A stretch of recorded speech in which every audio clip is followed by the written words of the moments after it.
नमस्कार दोस्तों, मैं सोनू जरी समीक्षा इंस्टीट्यूट में आपका स्वागत करता हूं। आज एमपीएससी के बाहर जो अभ्यर्थी इंटरव्यू देके निकले हैं उनसे हम चर्चा करते हैं इंटरव्यू का माहौल कैसा है। सबसे पहले मैडम का नाम जानेंगे। मैडम आपका नाम? कीर्ति नीरज। मैम आप कहाँ से? मैं शहडोल जिले से आई हूँ। मैम किन के बोर्ड में पढ़ा था आपका? मेरा शर्मा सर के बोर्ड पे पढ़ा था।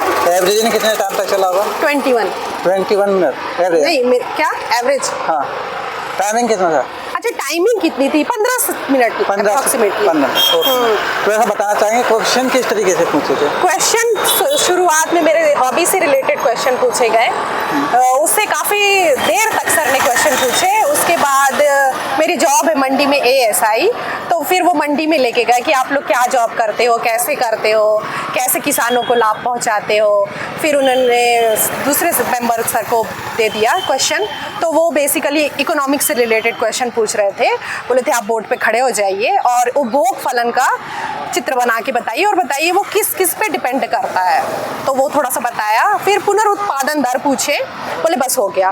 फिर एक और सर को उन्होंने पास आउट किया, तो उन्होंने मांग का नियम पूछा बेसिक, बोले ठीक है हो गया कोई बात नहीं। फिर एक जो फोर्थ मेंबर थे उन्होंने रिसर्च के बारे में बोला कि आप रिसर्च कर रही हैं, PhD कर रही हैं, कौन सा टॉपिक है, और फिर आप कोई भी टॉपिक, हम जब कोई रिसर्च करते हैं तो कैसे चूज करते हैं, क्या उसका मतलब फिनोमेना होता है, बेसिक क्या होता है किसी भी टॉपिक को चुनने का। तो उन्होंने वो पूछा। और पूर्ण प्रतियोगिता के बारे में पूछा कि आप पूर्ण प्रतियोगिता की विशेषताएं बताइए और फिर वर्तमान समय में उसका कोई एक उदाहरण दे के बताइए। तो फिर वो थोड़ा वो भी बताते जा रहे थे। ऐसा नहीं है कि एकदम हमको नहीं समझ में आ रहा है तो वो बिल्कुल वो मतलब एक्सप्लेन कर देते थे, थोड़ा सा हिंट दे देते थे, तो फिर वो चीज़ें क्लियर हो जाती थी कि हाँ ये बोलना है। उसके बाद धन्यवाद करके बोले ठीक है। और कोई क्वेश्चन? नहीं, और ऐसा तो नहीं जैसे करंट को करंट से रिलेटेड एक भी क्वेश्चन नहीं पूछे, MP से कोई क्वेश्चन नहीं पूछे, और जो बैकग्राउंड है रीवा शहडोल मेरा, उससे भी कोई भी क्वेश्चन नहीं पूछे। भारतीय ज्ञान परंपरा से संबंधित? नहीं, भारतीय ज्ञान परंपरा से नहीं पूछे। NEP से भी, और टैरिफ GST इतना जो पढ़ के गए थे, मतलब कुछ भी नहीं पूछा, लेकिन ओवरऑल अच्छा ही था। और आपकी हॉबी से संबंधित कोई? हॉबी से तो स्टार्टिंग में ही पूछा उन्होंने, मतलब नेशनल अवार्ड इस समय मिल रहा है तो किसको मिल रहा है, कौन सी मूवी के लिए मिल रहे हैं, ऐसा है। तो मैम थिंकर से कोई क्वेश्चन? थिंकर से भी कोई क्वेश्चन नहीं पूछे थे। कोई योजना से संबंधित क्वेश्चन? योजना नहीं पूछा उन्होंने। जैसे आप मध्य प्रदेश से, तो मध्य प्रदेश की इकोनॉमी से संबंधित कोई क्वेश्चन?